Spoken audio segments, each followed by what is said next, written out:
மதலுல்லதீன இன்ஃபிகூன அம் வலாலிஹிம் ஃபி ஜவீலில்லாஹி ஹமதலி ஹப்தின் அப்படின்ற அந்த வசனத்தில் அல்லாஹ் நமக்கு என்ன சொல்கிறான் தெரியுங்களா?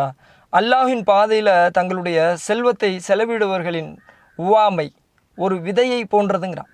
அது 7 கதிர்களை முளைக்கச் செய்கிறது. ஒவ்வொரு விதையிலும் 100 விதைகள் இருக்கின்றன.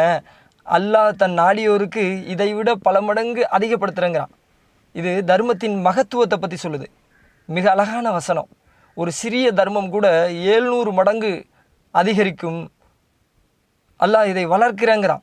அப்போ இந்த வசனம் இதுதான் நம்மளை உணர்த்துது. அன்புக்குரியவர்களை, இந்த வெள்ளாமையுடைய நிலத்தை பார்க்கும்போது ஒரு விதையை போட்டால் அது ஒரு இத்தனை 7 கதிர்களாக வருது. அதில் ஒரு கதிர்களில் 100 விதைகள் முளைக்கப்படுகிறது அப்படின்னா யோசிச்சு கூட பார்க்க முடியல. அல்லாஹ் இப்படி தான் நம்முடைய தர்மங்களை இதை விட வளர்க்கிறேன் அப்படின்னு சொல்லும்போது, பன்மடங்கு அதிகரிக்கிறேன் அப்படின்னு சொல்லும்போது இந்த வெள்ளாமையுடைய நினைவு, அந்த வசனம் எனக்கு வந்தது.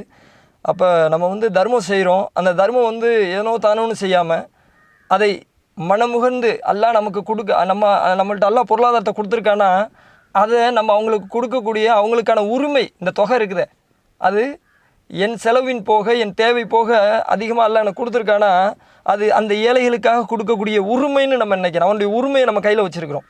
அப்போ அந்த தர்மத்தை நம்ம அந்த மாதிரி நினச்சி அல்லாஹ் கொடுக்கணுன்ற எண்ணத்தோடு, அந்த நன்மை கிடைக்குன்ற எண்ணத்தோடு நம்ம நினச்சி கொடுத்தோம்னா இது மறுமையில் அல்லாஹ் இது மாதிரி இந்த உதாரணத்தை சொல்கிறான்ல, இது மாதிரி பன்மடங்கு அதிகப்படுத்துவான் இன்ஷா அல்லாஹ். அடுத்த பதிவில் பார்ப்போம்.